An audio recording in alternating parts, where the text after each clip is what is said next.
I carried a stone through the streets of London. To be honest, I still cannot fully explain what I was doing. Nearly 30 kilograms of equipment, a trolley, one person, and a nameless stone. We would just move through the city like that. It looked ridiculous, but somehow I feel that we were looking for something. Something that had to do with both of us. I haven't lived in London for very long. Last year when I walked out of Heathrow Airport and entered the country to cross the sea, it was the first time in 20 years of my life. Before I left, my mother told me since I had chosen to study in an outside world, I should not make them regret it. I knew the weight of that sentence. The stone came from wild. Like most stones, it was just a stone.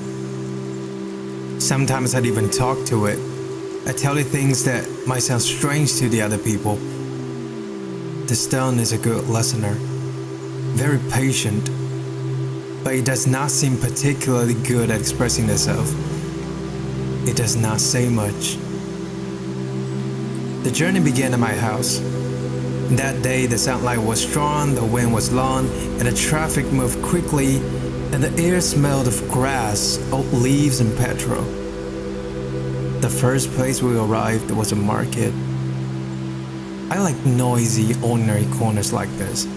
Where I come from, places like this means neighbors and children running around with school bags and auntie bargaining out late in front of stalls, but this place was not quite the one in my memory.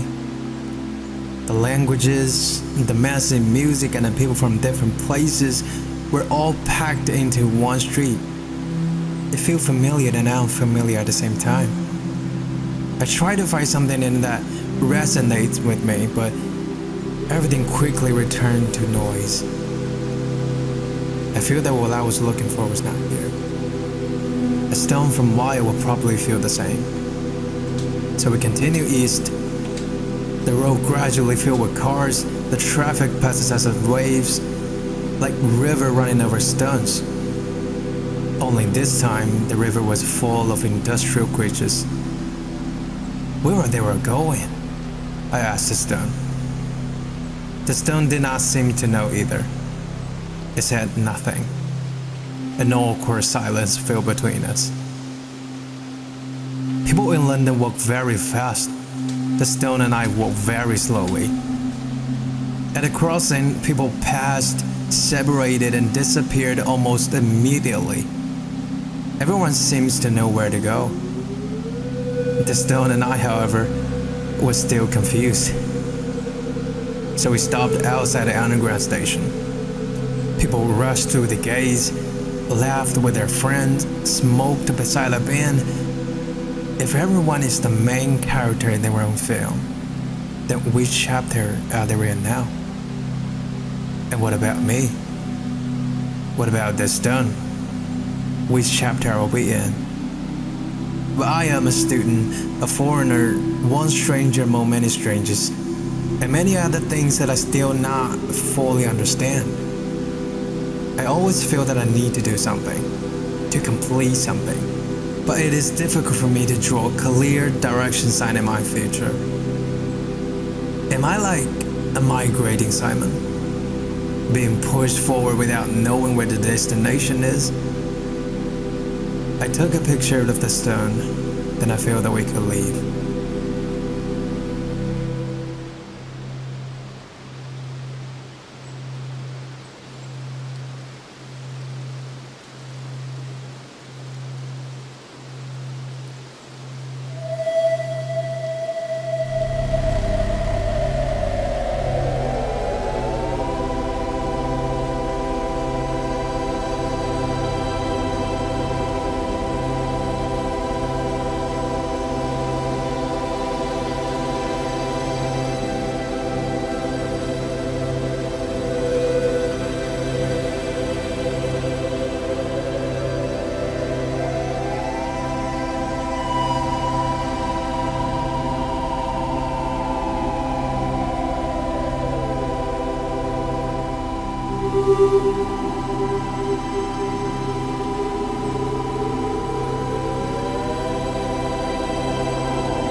So we kept walking. The streets of London are strange. Every few blocks it seemed to change its personality. Some places look busy. Some look expensive. Some look new. Some look as if they will never be repaired. Construction sites were surrounded by metal fences. Machines make slow, heavy sounds inside. Cranes, trucks, scaffolding, barriers. Everything seemed to know exactly what they were supposed to do. The stone and I stood beside them, looking like two things without a task. For a moment, London felt like a giant insect cloning. Every person, every cars and sign, every traffic lights and machine was executing its own instruction. They moved, worked, waited, and moved again, like a piece of code with no ending. I asked the stone, "Are they tired?" The stone did not answer. That seemed fair. The stone does not need to update its progress. It does not need to explain what it has not finished yet. It was simply carried by me and placed again and again inside the places where things were being completed. Later we passed the beautiful streets. The houses had nice colors, the windows were clean, and even the dogs looked polite. I thought the stone might feel more comfortable there, but it still looked out of place. It was not a decoration. It was not part of the street. It was too quiet. Once placed there, I feel like a sentence with no context. I suddenly feel that maybe I was like that too. Sometimes the more complete a place looks, the more I feel that I am only passing along its age.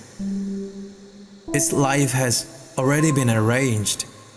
Everything has its own rhythm. And I was standing by the road with the stone, unsure which part of the sentence I belonged to. I thought again about the question, what exactly we were looking for.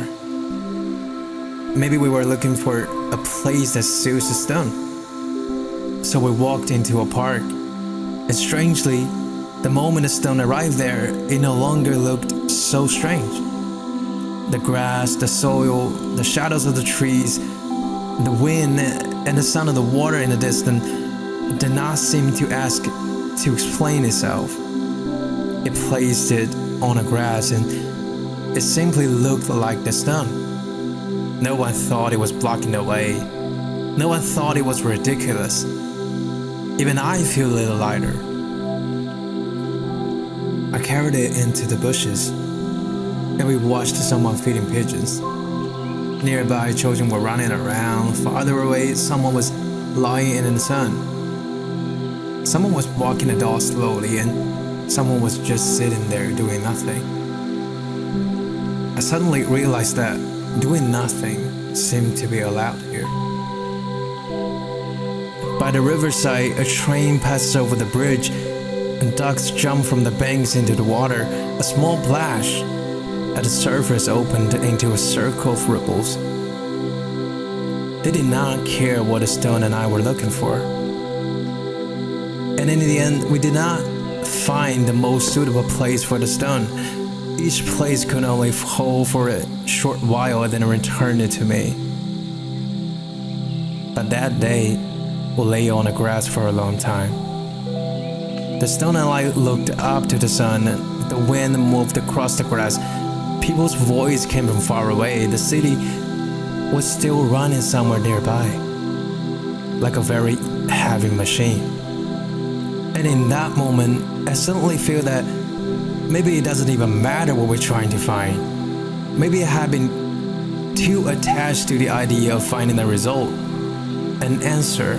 But if there was only the stone and me, and only the journey, what would it matter whether we find one or not? Maybe something that does not belong here does not need to find its place immediately. Maybe it only needs to really pass through some places, to be held by some roads, to be received by some grass, to be touched by some wind, to be warmed by some sunlight. If I think of it like that, then maybe the sun had already existed here. And maybe I had too.